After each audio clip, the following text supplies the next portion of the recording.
नमस्कार दोस्तों, स्वागत है आपके अपने YouTube चैनल संस्कृत अड्डा पर। दोस्तों, आज की जो वीडियो इसमें हम करेंगे संस्कृत प्रैक्टिस सेट में संस्कृत की परीक्षाओं के लिए महत्वपूर्ण क्वेश्चन जो आपके आगे आने वाले एग्ज़ाम के लिए महत्वपूर्ण रहेंगे, चाहे आप इसमें किसी भी संस्कृत के एग्ज़ाम की तैयारी कर रहे हों। और अगर आपने हमारी इससे पहले वाली वीडियो नहीं देखी है तो इसे आप आई बटन पर क्लिक करके देख सकते हैं, या फिर हमारे चैनल की जो प्लेलिस्ट है वहाँ पर जाकर आप अभी तक की जितनी भी वीडियो नीचे आप देख सकते हैं। और वीडियो शुरू करने से पहले अगर आपने अभी तक हमारे चैनल को सब्सक्राइब नहीं किया तो सब्सक्राइब कर ले, और साथ में घंटे वाले आइकन से दबाकर आप ऑल पे क्लिक जरूर कर लीजिएगा, जिससे आपको हमारे आने वाली वीडियो की नोटिफिकेशन मिलती रहेगी। और दोस्तों, वीडियो को लाइक कमेंट और शेयर जरूर कीजिएगा। और आप हमारा जो दूसरा चैनल है रीडिंग लवर्स के नाम से, इसे भी सब्सक्राइब कर सकते हैं, क्योंकि जब कोई नई वैकेंसी या इससे संबंधित महत्वपूर्ण अपडेट जो आती है तो इस चैनल पर हम डालते रहते हैं। और इसका जो लिंक है आपको इस वीडियो के डिस्क्रिप्शन में मिल जाएगा, तो वहाँ से आप हमारे चैनल पर पहुँच जाओगे। तो महत्वपूर्ण अपडेट के लिए और जीके के लिए आप इस चैनल को सब्सक्राइब जरूर कर लीजिएगा। तो हमारा जो यहाँ पर पहला जो क्वेश्चन आया है ये संयोग संज्ञा से आया है। संयोग संज्ञा होती है, या फिर एक एग्जाम में ये भी क्वेश्चन पूछा गया था कि ये जो संयोग संज्ञा करने वाला सूत्र जो है कौन सा है, या ये किस प्रकार से लिया गया है, क्योंकि ये भी जो क्वेश्चन एग्जाम में पूछा गया है। और एग्ज़ाम जो होता है उसे डिफ़िकल्ट बनाने के लिए क्वेश्चन को अलग ही तरीके से पूछ लिया जाता है। तो आपको ये भी पता होना चाहिए कि किस प्रकार से कौन सा सूत्र लिया गया है। तो बात करें यहाँ पर संयोग संज्ञा की। संयोग संज्ञा होती है तो वो यहाँ पर किन के बीच में होती है, और यहाँ पर जो रहेगा ऑप्शन हमारा बी, दो व्यंजन जो उनके बीच में ये मानी गई है। सूत्र है हलो अनंतरा संयोग है। अजबीर विविता हला संयोग संज्ञा योग, अर्थात अचों के व्यवधान से रहित, अचों के व्यवधान से रहित हलों की संयोग संज्ञा होती है। अर्थात जिन दो व्यंजनों के बीच में स्वर न हो तो उन दोनों को मिलाकर संयोग संज्ञा होती है।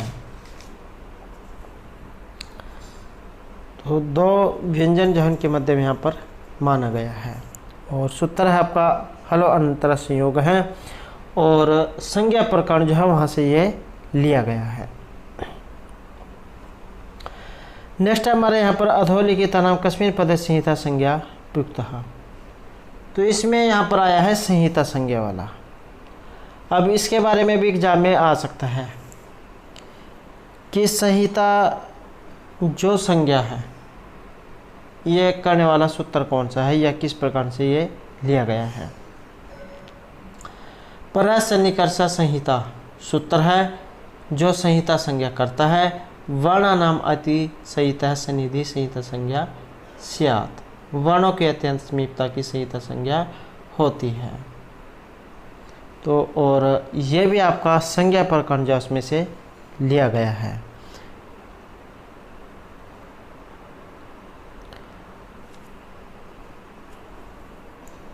और बात करें यहाँ पर इसकी, तो आंसर जो हमारा रहेगा ऑप्शन ए, उपेंद्र है। और इसका संधि विच्छेद क्या होगा, उप प्लस इंद्र है। उप में जो अ और इंद्र में जो ई होगी, अ और ई को हो जाता है गुण। अब ये गुण करने वाला जो सूत्र है ये कौन सा होता है, तो आपने सूत्र पढ़ा होगा आद्गुण है, इससे गुण होता है। अ और ई जो है इनको मिलाकर गुण होगा।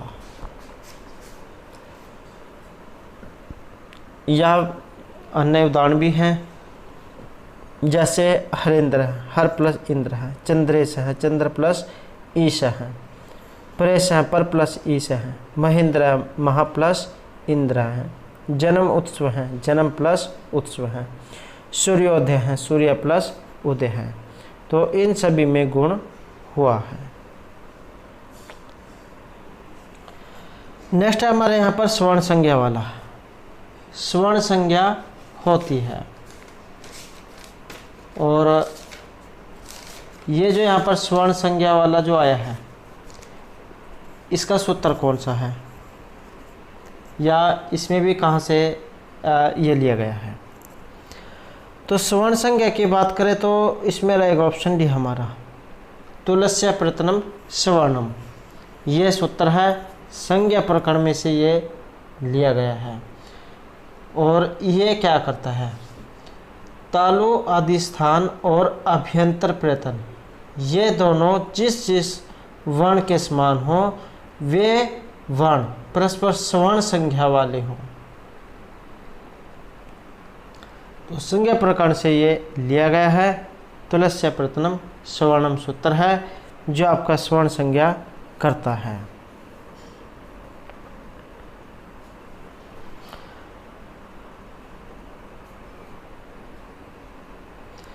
नेक्स्ट हमारे यहाँ पर ईषद सपृष्ठ वर्ण चेतव्य, और वेरी वेरी इंपॉर्टेंट है क्योंकि एग्जाम में कई प्रकार से क्वेश्चन जाए आ सकता है। जैसे आभ्यंतर प्रयत्न, आपको पता होगा कि ये जो प्रयत्न जो है दो प्रकार के होते हैं, आभ्यंतर और बाह्य। आभ्यंतर 5 है, बाह्य 11 है। और जो ये आभ्यंतर प्रयत्न है ये कौन कौन से होते हैं, सपृष्ठ, ईषद सपृष्ठ, विवृत, ईषद विवृत और समवृत। सपृष्ठ जो होता है इसका मतलब होता है स्पर्श वर्ण जो आपके का से मातक होते हैं। ईषद सपृष्ठ में आ जाते हैं आपके अंतस्थ वर्ण य र ल व। विवृत में आ जाते हैं आपके स्वर। ईषद विवृत में आ जाते हैं आपके ओषम वर्ण श श श ह। और समवृत होता है आपका ये एस वाला हर्षव आ जिसे कहा जाता है। तो ये तो हो गए आपके अभ्यंतर में। और जो बाह्य जो 11 माने गए हैं, बाह्य 11 कौन कौन से होते हैं, जैसे विवार, संवार, श्वास, नाद, घोष, अघोष, अलप्राण, महाप्राण, उदात, अनुदात और शवरित। तो ये आपके बाह्य प्रयत्न में आते हैं। और इसमें भी जो एग्ज़ाम में क्वेश्चन पूछा जाता है, जैसे विवार, समास और अघोष, इसमें कौन कौन से वर्ण आते हैं।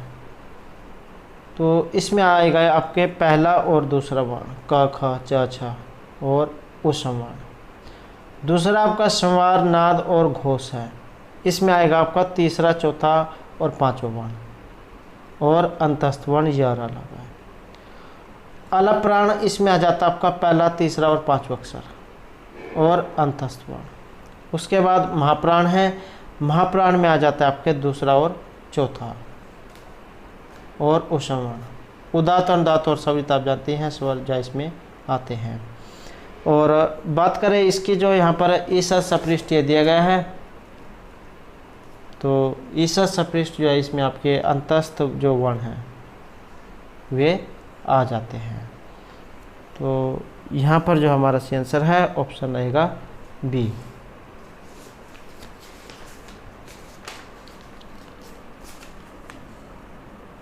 और अर्ध स्वर भी एग्जाम में देखने को मिला है, तो ये भी यही होते हैं। नेक्स्ट है मध्वरी, शब्द संहिता संज्ञा को वर्णस्थ है।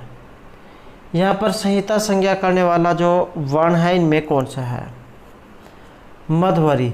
जब हम इसकी संधि करेंगे तो बनेगा ये मधु प्लस में अरि, यहाँ पर संधि विच्छेद होगा, मधु प्लस अरि। और यहाँ पर मधु में जो ऊ है तो इसको क्या होगा और किस प्रकार से ये लिया गया है। तो आपका जो ये अच जो संधि है इसमें से लिया गया है मध्वरी। ये कोई अणचि सूत्र इसमें लगता है, जहाँ कहीं भी ये इस प्रकार का अक्षर होगा तो इसका मतलब है कि वहाँ पर ही कोई अणचि सूत्र लगा होगा। ये क्या करता है, एक स्थाने यण स्यात् संहितायाम विषय, अर्थात एक के स्थान में यण आदेश हो अच परे रहने पर। जैसे यहाँ पर आपका मध्वरी जो आया है, ये 2 रूप इसके बनते हैं, एक विकल्प वाला और दूसरा बिना विकल्प वाला। एक तो आपने ये देख लिया मध्वरी, और एक होता है ये वाला म द अद ध व र और ई, जिसमें डबल ध होता है। तो ये 2 रूप इसमें होते हैं। संधि विच्छेद दोनों का सेम होगा, मधु प्लस अरि।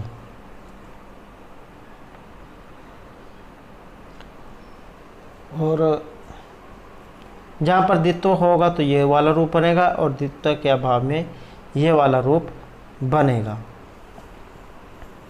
और अच संधि से ये लिया गया है। आपने शुद्ध उपास्य पढ़ा होगा, क्योंकि इसमें असंधि जो है, इसमें सबसे पहला आपका शुद्ध उपास्य रूप ही आता है, शुद्धि प्लस उपास्य है। और मध्वरी मधु प्लस हरि, धातरांश है, धात्री प्लस अंश है, और लाकृति ध्री प्लस आकृति ही। तो इन सभी में आपका ये इक्विवेलेंट सूत्र जाए लगता है। और असंधि से ये लिया गया है। और इसमें जो यहाँ पर रहेगा तो ऑप्शन सी हमारा, मध्य में ओ प्लस आ। तो इनकी संहिता जो यहाँ पर ये इसमें होगी।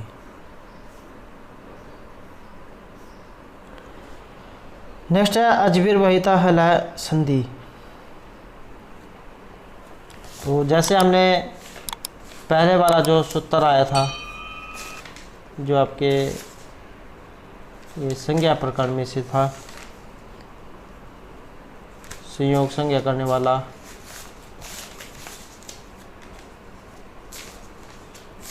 तो इसमें जो यहाँ पर रहेगा हमारा ऑप्शन ए, अजबीर वहिता हलय संयोग संज्ञा स्यु।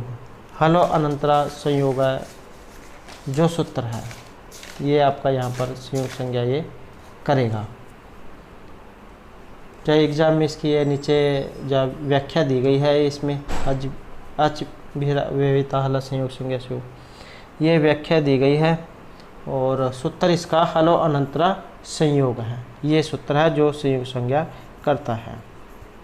एग्जाम में जो आपको क्वेश्चन को उलझाने के लिए किसी भी तरीके से आ सकता है। तो संयोग संज्ञा यहाँ पर इसका रहेगा।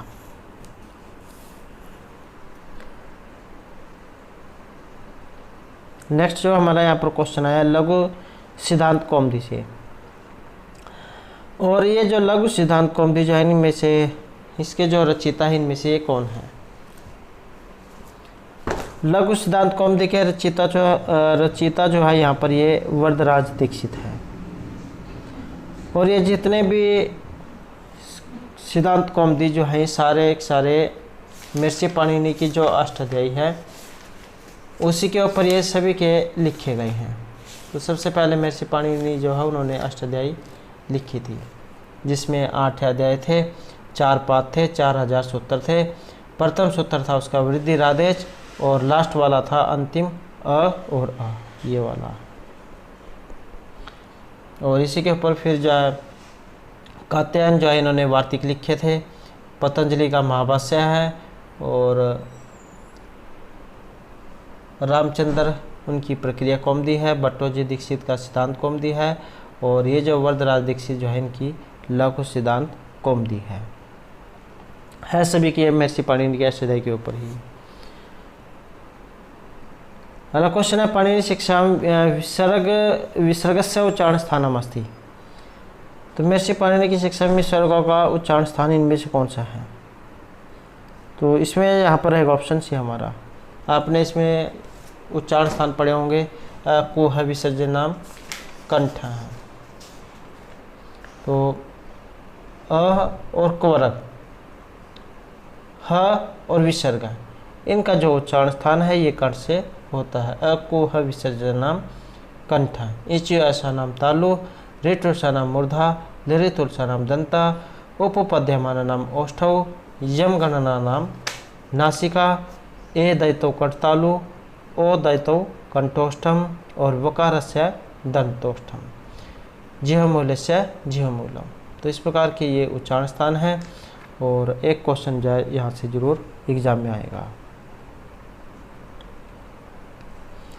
नेक्स्ट है हमारा यहाँ पर सर्वनाम स्थान संज्ञक प्रत्याह कति। ये सर्वनाम स्थान संज्ञा करने वाले जो प्रत्यय हैं ये कितने होते हैं या कौन कौन से होते हैं। तो सर्वनाम स्थान संज्ञा करने वाले जो यहाँ पर माने गए हैं ये 5 माने गए हैं। शु, औ, जस, अम, औ, तो ये 5 हैं। नेक्स्ट हमारे यहाँ पर स्वर्ण संज्ञा सूत्रमस्ति। स्वर्ण संज्ञा करने वाला सूत्र इनमें से कौन सा है। और इसमें जो यहाँ पर रहेगा हमारा ऑप्शन रहेगा सी, जैसा कि हमने पहले भी पढ़ा है। तुलस्य प्रतनम सुवर्णम, तालु आदि स्थान और अभ्यंतर प्रयत्न ये दोनों जिस जिस वर्ण के समान हो वे वर्ण परस्पर स्वर्ण संज्ञा वाले होते हैं। तो तुलस्य प्रतनम स्वर्णम ये स्वर्ण संज्ञा करेगा। नेक्स्ट है निषेध विकल्पियों संज्ञा। विकल्प और निषेध इनकी संज्ञा क्या होती है। इनका जो यहाँ पर अर्थ लिया गया है ये विभाषा से है। न व्यति विभाषा आपने सूत्र ये पढ़ा होगा। निषेध और विकल्प इनको विभाषा कहा गया है। कहने का अर्थ यह है कि कहीं पर कार्य का होना तथा कहीं पर कार्य का न होना, इसी वैकल्पिक अवस्था की विभाषा होती है। जैसे कि हमने मधुवारी जो शब्द आया था उसमें पढ़ा था कि एक विकल्प में ये डबल द हो जाएगा और एक में सिंगल ही रहेगा, तो वही होता है आपका विकल्प, एक में होगा और दूसरे में नहीं होगा। तो इनकी क्या होती है, ये विभाषा संज्ञा इनकी होती है। न व्यति विभाषा सूत्र है जो लगता है। नेक्स्ट हमारे यहाँ पर इदुद्वय द्विवचनम भवति, ये सूत्र यहाँ पर आया है और ये क्या काम करता है। इदुद्वय द्विवचनम प्रगृहम, तो यह क्या करेगा, यह करेगा आपकी प्रगृह संख्या। दीर्घ ई दीर्घ ओ ए जिनके अंत में हो ऐसे द्विवचन पदों की संज्ञा प्रक्रिया होती है। जैसे हरि पद, हरि का द्विवचन रूप है और साथ ही दीर्घ इकारांत भी है, अतः दीर्घ ई की प्रक्रिया संज्ञा होती है। हरि ए तो आपने रूप ये पढ़ा होगा, हरि और ए तो, हरि ए तो ये वाला हरि ए तो इसमें क्या है, हरि में ये दीर्घ ई है। ऐसे ही विष्णु इमौ, ऐसे ही गंगे अम, ये तीन रूप इदुद्वय द्विवचन प्रक्रिया सूत्र के हैं। नेक्स्ट हमारे यहाँ पर अग्निचित इत्यत्र उपदा संज्ञा अस्ति। अग्निचित जो है इसमें उपदा संज्ञा होती है और उपदा संज्ञा जो है यहाँ पर रहेगा ऑप्शन डी हमारा, ची वर्ण जो है इसकी उपदा संज्ञा होती है। और यहाँ पर भी आपने एक सूत्र पढ़ा होगा, अलो अंत्यात पूर्व उपदा, तो अलो अंत्यात पूर्व उपदा सूत्र आपने पढ़ा होगा जो आपकी उपदा संज्ञा ये करता है। और किसकी करेगा, अंतिम अल प्रत्याहार से पूर्व वर्ण की उपदा संज्ञा होती है। जैसे आपका राजन शब्द हो गया, जैसे आपका राजन शब्द है, इसमें अंतिम अल अर्थात न से ठीक पूर्व वाले अ की उपधा संज्ञा होती है।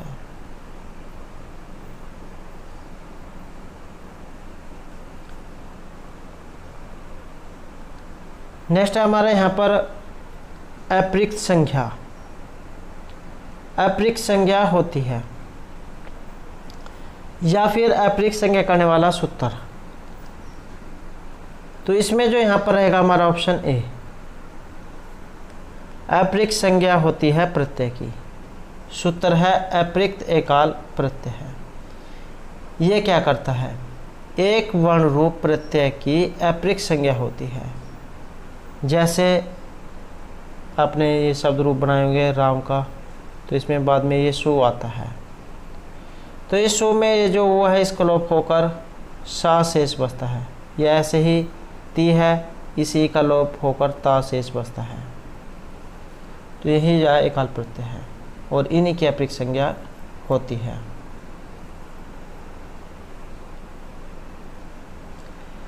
नेक्स्ट है हमारे यहाँ पर सचुता प्रकरणे कतिचित जनः पदस्य संधि विच्छेदः स्यात्। और ये प्रकरण भी जो एग्जाम में कई बार आ जाता है कि किस प्रकार से ये लिए गए हैं। तो आपकी जो ये हल संधि जो है उसमें से आता है, ये हल संधि में है। और इसमें चुत्तव करने वाला सूत्र भी आ जाता है। तो स्तोश्चुनाश्चु सूत्र है, ये क्या करेगा, सकार और जो आपका तकार है इनके स्थान पर तालव्य स और च्वर्ग ये कर देता है। तो यहाँ पर इसका संधि विच्छेद करना है, तो इसका जो यहाँ पर संधि विच्छेद है तो ऑप्शन रहेगा हमारा बी, ये कतिचित प्लस जनः। तो कतिचित ये च ये जो है यहाँ पर इसका बन जाएगा स्तोश्चुनाश्चु सूत्र है। नेक्स्ट क्वेश्चन हमारा यहाँ पर स्टोनास्टोह सूत्र अनुसार अधिष्ठाता पदस्य संधि विच्छेद है। यहाँ पर अधिष्ठाता रूप आ गया है और सूत्र कौन सा लगेगा इसमें, तो ये आप यहाँ देख सकते हैं स्टोनास्टोह ये सूत्र है। ये भी हल संधि से है।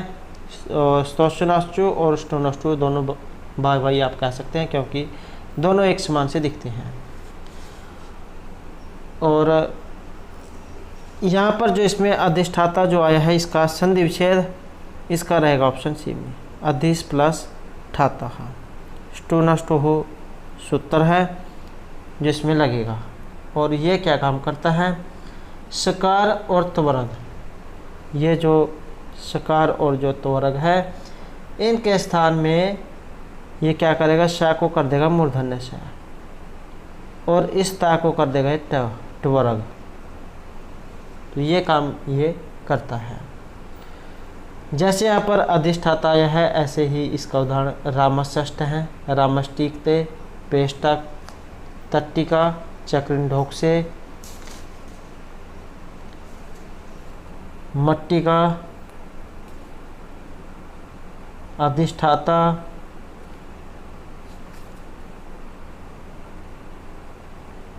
तो ये सभी जो है इसके उदाहरण हैं।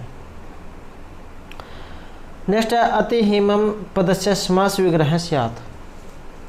अतिहिमम यहाँ पर ये शब्द आया है और इसका समास बताना है। और इसमें जो यहाँ पर समास है इसकी पहचान आप आसानी से कर सकते हैं क्योंकि सुर में यहाँ पर क्या है, अवयव या फिर उपसर्ग दिया गया है। तो जहाँ पर अवयव या उपसर्ग होगा इसका मतलब है कि वहाँ पर अव्ययभाव समास होगा। तो इस समास के दोनों पदों में से प्रथम पद प्राय अव्यय होता है जबकि दूसरा पद संज्ञा होता है और यही दोनों पद मिलकर अव्यय हो जाते हैं। जैसे यहाँ पर ये आपका उदाहरण अतिहिमम आया है, हिमस्य अत्य है, इसका लौकिक विग्रह है। और हिमगस अतिशो ये इसका अलौकिक विग्रह रहेगा। तो यहाँ पर ऑप्शन सी हमारा रहेगा, हिमस्य अत्य है। नेक्स्ट क्वेश्चन हमारा यहाँ पर देवदत्ताय रोचते मोदकः शब्दत्ते चैपूपः उपयुक्त वाक्य प्रियमाणः कवर्तते। अब यहाँ पर भी आप देख सकते हैं ये रुच धातु आई है, ये कारक प्रकार जो इसमें से लिए गए हैं और आपको देखते ही एकदम से याद आ जाना चाहिए कि इसमें कौन सी विभक्ति का प्रयोग हुआ है। तो रुच धातु है, आपने रामाय राम का शब्द रूप पढ़ा होगा जैसे उसमें रामाय बनता है। तो ऐसे ही यहाँ पर देवदत्ताय है, चतुर्थी विभक्ति है और ये जो रुच धातु होती है इसके योग में चतुर्थी विभक्ति का प्रयोग किया जाता है। सूत्र है रुचि अर्थ नाम प्रियमाण है। रुच अर्थ वाली धातु के योग में प्रसन्न होने वाला संप्रदान कहलाता है और इसमें चतुर्थी विभक्ति होती है। तो यहाँ पर प्रियमाण है, खुश होने वाला। तो खुश होने वाला इसमें कौन है, तो देवदत्त को लड्डू मिले हैं इसलिए देवदत्त यहाँ पर क्या है, खुश हो रहा है। नेक्स्ट है हमारे यहाँ पर ग्रामस्य निकटम गहन वनम अस्ति तत्तनीव सन्ति ते लुण्ठकाः अस्मिन् वाक्ये पूर्वितम सूत्रम अस्ति। तो ग्रामस्य निकटम गहन वनम अस्ति, ये जो गांव है इसके समीप बहुत गहरा जंगल है। तत्त नीव सन्ति ते लुण्ठकाः, चोर उचक्के जा वहाँ पर रहते हैं। अस्मिन् वाक्ये पूर्वितम सूत्रम अस्ति, तो यहाँ पर इसमें किस सूत्र का प्रयोग हुआ है, और या फिर आप कह सकते हैं कि कारक से तो ये लिया गया है, कौन सा कारक का प्रयोग इसमें हुआ है, और इसमें रहेगा हमारा ऑप्शन डी, ये दूर अंतिकार्थे षष्ठी अनत्तर श्याम। अब जो ये यहाँ पर लास्ट वाला आप शब्द ये देख सकते हैं, अनत्तर श्याम यहाँ पर आ गया है। तो अनत्तर श्याम का मतलब होता है विकल्प वाला, कि इसमें षष्ठी हो भी सकती है और नहीं भी हो सकती है। तो दूर अंतिकाद अर्थ है षष्ठी अनत्तर श्याम, दूर और अंतिक समीप तथा इनके अर्थवाची शब्दों का प्रयोग होने पर षष्ठी या फिर पंचमी विभक्ति जो है उसका प्रयोग किया जाता है। ग्रामस्य ग्रामात् व दूरम वनम, तो ये सूत्र यहाँ पर इसमें लगेगा। नेक्स्ट है हमारे यहाँ पर ब्रह्मचारी काष्ठपीठे अधिशेते रेखांकित प्रदर्शय शुद्ध रूपम अस्ति। ब्रह्मचारी जाहो, काष्ठपीठोत्तम, काष्ठ मतलब लकड़ी की पीढ़ी अर्थात मेज आप समझ सकते हैं। तो स्पष्ट होता है, तो यहाँ पर इसमें शुद्ध रूप इसका कौन सा बनेगा। अब यहाँ पर ध्यान देने वाली जो बात है ये आ जाती है यहाँ पर अधिशेते, ये यहाँ पर इसमें आया है सी धातु, और इससे पहले क्या लगा है अधि।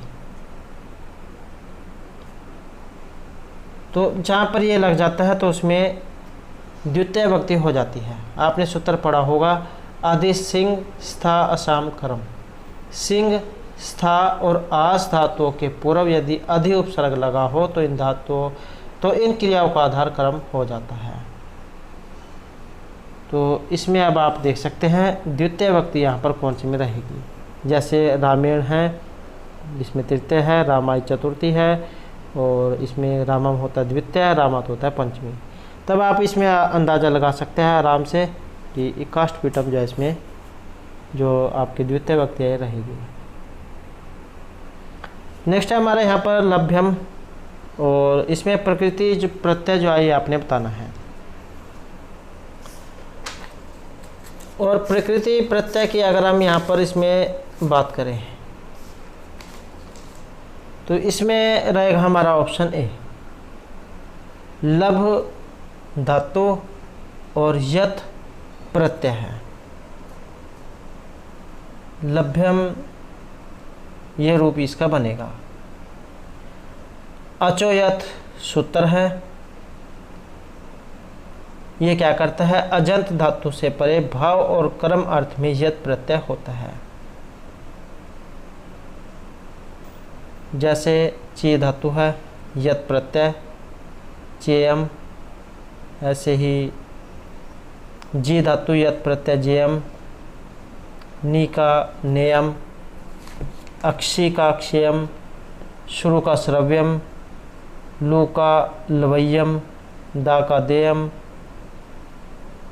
तो इस प्रकार से जो रूप है ये बनते हैं। नेक्स्ट है दृश्य धातु है और तुमुन प्रत्यय यहाँ पर रहेगा, और तुमुन जो है तुमुन का तुम शेष बचता है।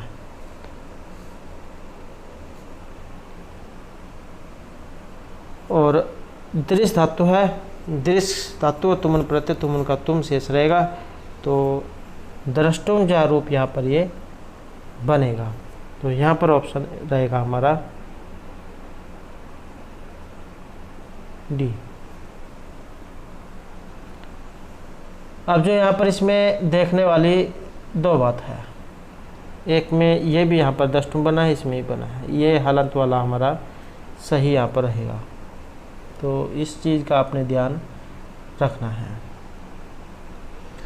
अन्य रूप है जैसे अर्च धातु हो गई, तुमन प्रत्यय अर्चितुम, अर्ज का अर्जितुम, अधि ई का बनेगा अध्येतुम, इक्स का इक्षितुम, कथ का कथियतुम, क्री का कर्तुम, क्री का क्रेतुम, गई धातु है गाने अर्थ वाली, गातुम बनेगा, तेज का त्यक्तुम, त्रयी का त्रातुम। तो इस प्रकार से तुमन प्रत्यय वाले ये बनेंगे। नेक्स्ट क्वेश्चन है हमारा यहाँ पर शुष् धातु है और कत जो प्रत्यय है उसका प्रयोग यहाँ पर इसमें हुआ है, और इसका जो रूप है ये कौन सा बनेगा कत प्रत्यय होने पर। तो इसमें जो यहाँ पर रहेगा ऑप्शन हमारा ए, शुष्क है, शुष् धातु है, कत प्रत्यय है, शुष्क है सूत्र है जो आपका कत प्रत्यय ये करता है।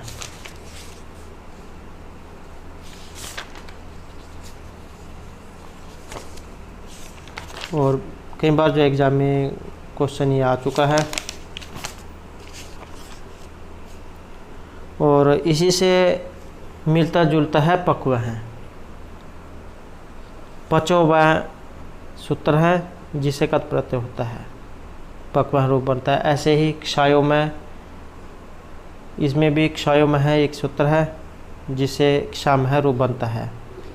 ऐसे ही हितम है, दधा तेरही सूत्र है जो हितम में लगता है, धा धातु कत प्रत्यय, धा को ही होकर हितम बनता है।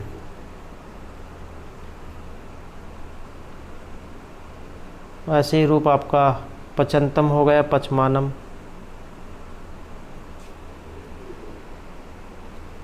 और एक एग्जाम में आता है पवित्रम, पुं है संज्ञायाम सूत्र है जिससे इतर प्रत्यय होता है, इतर ये वाला इतर, पवित्र जिससे रूप बनता है पवित्रम।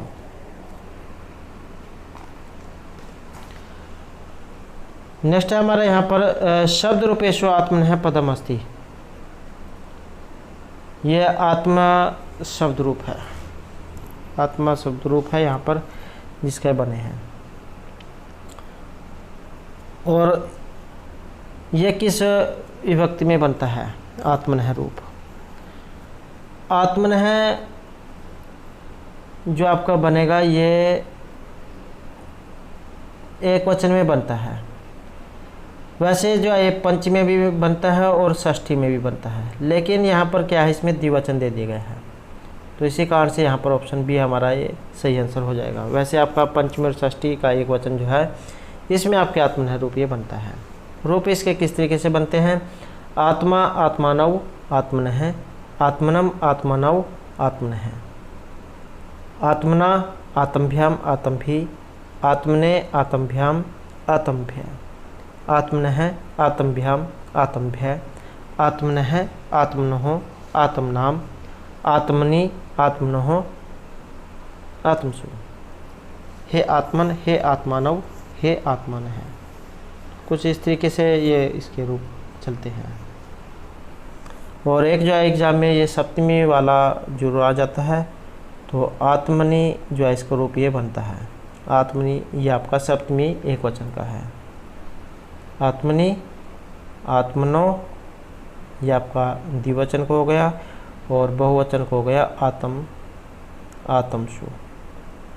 कई बार जो उलझाने के लिए ये जो सु जो है इसको मूर्धन्य वाला भी दे दिया जाता है, तालव्य भी दे दिया जाता है। सु की यहाँ पर जैसे छोटी मात्रा है इसको बड़ी कर दिया जाता है, तो ये भी आपने याद रखना है। नेक्स्ट क्वेश्चन जो हमारे यहाँ पर आया है, पातुम न प्रथम विशति जलम, तो ये कहाँ से लिया गया है या फिर किसके बारे में कहा गया है। तो आपके अभिज्ञान शकुंतलम जो है वहाँ से ये लिया गया है, ऑप्शन सी रहेगा। और शकुंतला जो उनके बारे में कहा गया है कि जो वृक्ष पेड़ पौधे जो थे उन्हें सबसे पहले जल पिलाती थी और उसके बाद ही जल को ग्रहण करती थी। आज वह शकुंतला अपने पतिवर को जा रही है तो सभी उसे जाने की आज्ञा दें। तो महर्षि कर्णव जाए ये पेड़ पौधे जो उनसे बातें कर रहे हैं। नेक्स्ट है कथाम परमत है प्रथम कृताम इति अस्ति, जहाँ पर भी एक युक्ति आई है और इसका संबंध बताना है, तो ये भी आपके अभिज्ञान शकुंतलम से ली गई है। और किन के द्वारा कही गई है ये भी कई बार एग्जाम में आ जाता है तो दुर्वासा ऋषि जो है यहाँ पर शकुंतला को श्राप देते हैं कि तुम जिसके ख्यालों में खोई हुई हो तुम उसी को ही भूल जाओगी। नेक्स्ट है महर्षि बाणभट्टेन विरचितमस्ति। महर्षि बाणभट्ट उनके द्वारा रचित है, और बाणभट्ट उनके द्वारा रचित है हर्षचरित और कादंबरी, पार्वती परिणय, मुक्ताड़ितकम, चंडी शतक। तो ये सभी महर्षि बाणभट्ट के द्वारा लिखे गए हैं। और ये जो आपकी बुद्ध चरित्र जो आई है, बुद्ध चरित्र, सुंदरानंद, सारिपुत्र प्रकरण, यह सब उसके द्वारा रचित है। दंडी जो है इनके द्वारा रचित है दस कुमार चरित्र, और नैसचरित जो है ये श्री हर्ष की है।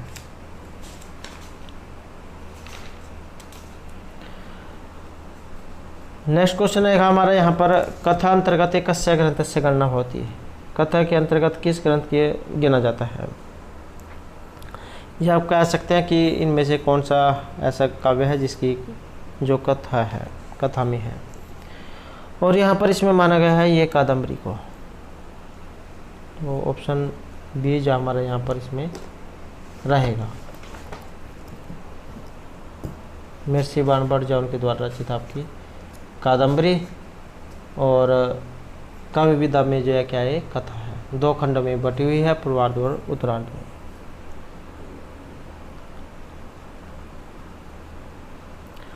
नेक्स्ट क्वेश्चन है हमारा यहाँ पर, ये मिलान करने का है।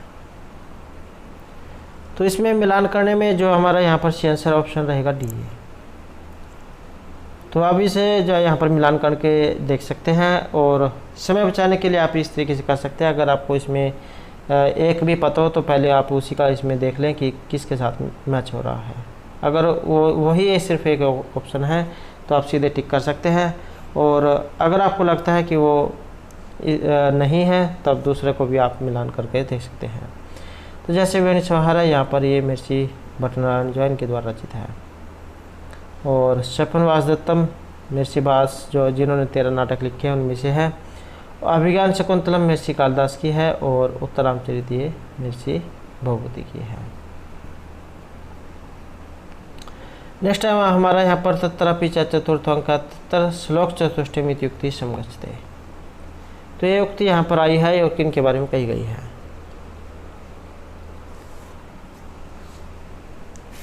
तो अभिज्ञान शकुंतलम जो है उसमें से ली गई है, और ऑप्शन सी हमारा यहाँ पर रहेगा। इसमें कहा गया है कि तत्रापि चतुर्थांक है तत्र श्लोक चतुष्टयम, कि वैसे तो चौथा अंक महत्वपूर्ण है अभिज्ञान शकुंतलम में, और चौथे अंक में भी जो 4 श्लोक है उन्हें ज़्यादा महत्वपूर्ण माना गया है। जो यह सत्याध्याय शकुंतला, अस्मन साधु विचिंत्य, शुश्रूषो गुरुण कुरु, अर्थो ही कन्या प्रक्रिया, ये वाले 4 श्लोक हैं।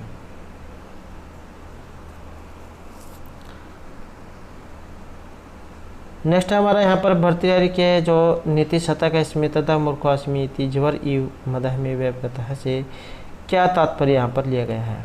भर्तृहरि जो है इन्हें 3 शतकों के लिए जाना जाता है क्योंकि इन्होंने 3 शतक लिखे थे। नीति, श्रृंगार और वैराग्य शतक मुक्त काव्य के अंतर्गत ये आते हैं। और इसके अलावा जो वाक्य पद्यम वो भी जो महर्षि भर्तृहरि जो है उनके द्वारा रचित है।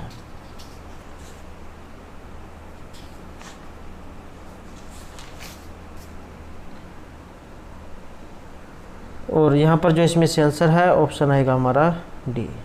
बुद्धिमानों के संपर्क में आने पर ज्ञानी होने का नशा उतर जाता है, या फिर आप कह सकते हैं कि जो सोचता है कि केवल मैं ही मैं हूँ, तो उसे आपने एक पंक्ति पढ़ी होगी कि शेर को सवा शेर मिल जाता है, तो ये वही बात है।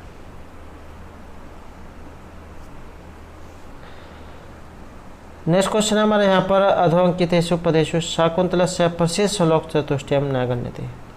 तो हमने जैसा कि पढ़ा है यहाँ पर 4 श्लोक महत्वपूर्ण माने गए हैं, और उन 4 श्लोकों में से एक श्लोक यहाँ पर नहीं है।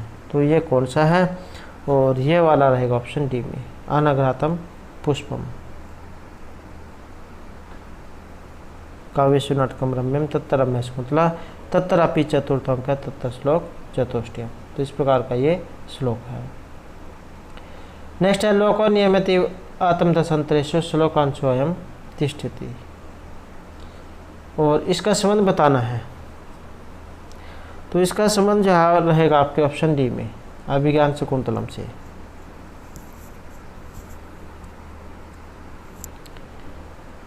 नेक्स्ट है छायांक से योजना। छायांक ये किस अंक में है, कहाँ से ये लिया गया है। और जैसे यहाँ पर छायांक आया है तो इसका संबंध तो रहेगा ऑप्शन डी में, उत्तरामचरित में जो तीसरा अंक आपका ये छायांक है। इसके अलावा प्रथम अंक चित्रदर्शन, द्वितीय अंक पंचवटी प्रवेश, तीसरा आपका हो गया ये छायांक, चतुर्थ है कौशलजनक योग, पंचम अंक कुमार विक्रम, षष्ठम अंक कुमार प्रत्यभिज्ञान और सातवां अंक है गर्भांक। तो इस प्रकार ये उत्तरामचरित में 7 अंक हैं। नेक्स्ट क्वेश्चन हमारे यहाँ पर दृष्टिया परिहीन धर्म है खलु स राजा उक्ति एवं उत्तरामचरित वर्तते। तो यहाँ पर एक उक्ति आई है और उत्तरामचरित से संबंधित है, और किन के लिए आई है। तो इसका जो यहाँ पर संबंध माना गया है ये सीता के लिए माना गया है। तीसरा अंक जो इसमें से ली गई है।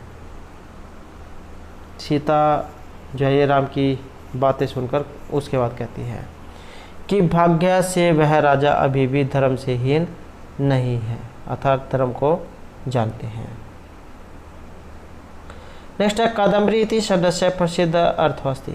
कादम्बरी का अर्थ क्या है, और कादम्बरी जो है इसके बारे में आपने पंक्ति पढ़ी होगी, कादम्बरी रसज्ञानम आहारोऽपि न रोचते, कि कादम्बरी का रस जिसे अच्छा लग जाए उसे भोजन भी अच्छा नहीं लगता है। अब यहाँ पर ये जो कादम्बरी है इसका अर्थ ये पूछ लिया गया है, और अर्थ रहेगा ऑप्शन बी में, मदिरा इसका अर्थ यहाँ पर लिया गया है। चंद्रपीड़ और पुंडरीक जो उनके 3 जन्म की कथा इसमें दिखाई गई है।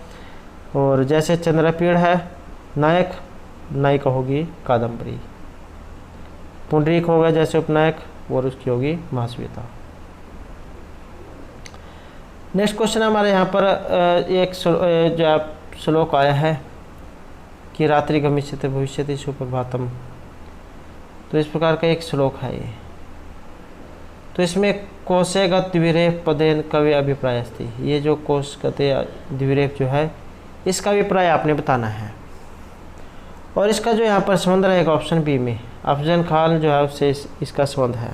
और शिवराज विजय जो वहाँ से ये सारा प्रकरण आया है। ये जो श्लोक है शिवराज विजय से लिया गया है कि रात्रि चल जाएगी और अगले दिन नया सवेरा आएगा, और पंडित अंबिका दत्त व्यास उनके द्वारा ये रचित है। नेक्स्ट क्वेश्चन है हमारा लघुत्रय इति संज्ञा प्रथितस्य काव्यत्रयस्य प्रणीता कवि ही वर्तते। तो लघुत्रय के लिए यहाँ पर जाने जाते हैं, और इनके लिए रहेंगे महर्षि कालिदास। इन्होंने लघुत्रय काव्य जाइए लिखे हैं। और लघुत्रय कौन कौन से, रघुवंशम, कुमार संभवम और मेघदूतम, ये 3 इन्होंने लिखे हैं लघुत्रय वाले। और बृहत्त्रय वाले किरातर्जुनीयम, शिशुपालवधम और नैषधचरितम है। किरातर्जुनीयम महर्षि भारवी के द्वारा रचित है, शिशुपालवधम महर्षि माघ के द्वारा रचित है, और नैषधचरितम श्रीहर्ष के द्वारा रचित है। नेक्स्ट क्वेश्चन है हमारा कवचित मंदिराणि भिदन्ते कवचित तुलसी वनानि छिदन्ते कवचित द्वारा अपहृयन्ते कवचित वनानि लुठ्यन्ते। तो ये कहाँ से लिया गया है, मंदिर तोड़े जाते हैं। तो इस प्रकार का एक ये प्रकरण आया है, स्त्रियों को लूटा जाता है, धन लूटा जाता है।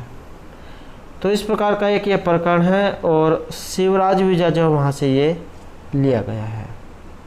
कहीं पर मंदिर तोड़े जा रहे हैं, कहीं पर ये जो तुलसी वन है ये नष्ट किए जा रहे हैं, और स्त्रियों का क्या हो रहा है, अपहरण। ये कवचित दारा, जब हम इसको अलग अलग करेंगे तो कवचित अलग हो जाएगा, दारा अलग हो जाएगा। दारा का मतलब होता है पत्नी, स्त्रियाँ। और कहीं पर धन लूटा जा रहा है। तो शिवराज विजय से ये लिया गया है, जो पंडित अंबिका दत्त व्यास के द्वारा रचित है और 12 निश्वासों में है। नेक्स्ट है गुरुवः अपि विरह दुःखम आस्य बंधम साहेति इति श्लोक है लभ्यते। तो यहाँ पर एक ये श्लोक आया है और कहाँ से ये लिया गया है। तो इसका जो यहाँ पर संबंध माना गया है ये रहेगा ऑप्शन सी में, अभिज्ञान शकुंतलम जो है उसमें से लिया गया है कि विरह रूपी आशाबंध बड़े से बड़े दुख को भी सहन करवा देता है, और अनुसुईया जो है इसमें ये कह रही है। चौथा जो अंक है उससे ये संबंधित है। नेक्स्ट क्वेश्चन आएगा हमारे यहाँ पर कादम्बरी त्रियक पात्रम वैशंपायनः कस्मिन् आश्रमे लब्धवान् आश्रम। तो इसका संबंध बताना है, और इसका जो संबंध है ये रहेगा जाबाली आश्रम से। तो उलझाने के लिए यहाँ पर रामगिरी आश्रम दे देगा, इसमें यहाँ पर आते थे यक्ष, यहाँ पर ये यक्ष का निवास स्थान था। और ये जाबाली, अच्छोद, पंपा सरोवर इन सभी का वर्णन कादम्बरी में है। तो कादम्बरी में वैशंपायन सुख को जाबाली आश्रम में आश्रय प्राप्त होता है। जब वैशंपायन नामक सुख प्यास से व्याकुल होकर जल की तलाश में इधर उधर भटक रहा था, तभी हरित नामक ऋषि पुत्र की दृष्टि उस पर पड़ी और वह उसे जाबाली के आश्रम में लेकर आ जाता है। जब ये सुख और इसका पिता पेड़ के ऊपर बैठे होते हैं तभी नीचे सैनिक आ जाते हैं, और इसके पिता जो है पेड़ पे से नीचे गिर जाते हैं, जो उसको मार देते हैं, और फिर जो है ये ही बच जाता है। और इसकी दृष्टि जो है ये ऋषि का जो पुत्र हरित ऋषि का पुत्र इस पर पड़ जाती है, उसको आश्रम में लेकर जाते हैं। फिर जो वो अपने बारे में जो भी घटनाएं हैं पुराने वाली उन सभी को बताता है। तो यही जाति जन्म की कथा फिर इसमें बताई गई है। नेक्स्ट है शकुंतला कथाया वास्तव उपजीव्यमस्ति। तो वास्तविक उपजीव्य काव्य पूछा गया है यहाँ पर शकुंतला से, कहाँ से लिया गया है। इसका जो यहाँ पर संबंध है तो ये महाभारत से रहेगा, और महाभारत भी जो है बहुत बड़ी है, और क्योंकि महाभारत के 18 पर्वों में है। अब जो ये 18 पर्व है, 18 पर्वों में से भी जो आदि पर्व है उसमें से ये संबंधित है, और उसमें से भी जो शकुंतला जो उपाख्यान है उसमें से ये ली गई है। तो दोस्तों थे हमारे आज के यहाँ पर संस्कृत की परीक्षाओं के लिए महत्वपूर्ण क्वेश्चन जो आपके आगे आने वाले एग्जाम के लिए महत्वपूर्ण रहेंगे। और दोस्तों अगर आपने अब तक हमारे चैनल को सब्सक्राइब नहीं किया तो सब्सक्राइब कर ले इस बार की जो क्वेश्चन है उन्हें पाने के लिए, और हमारे साथ अंत बनाने के लिए धन्यवाद।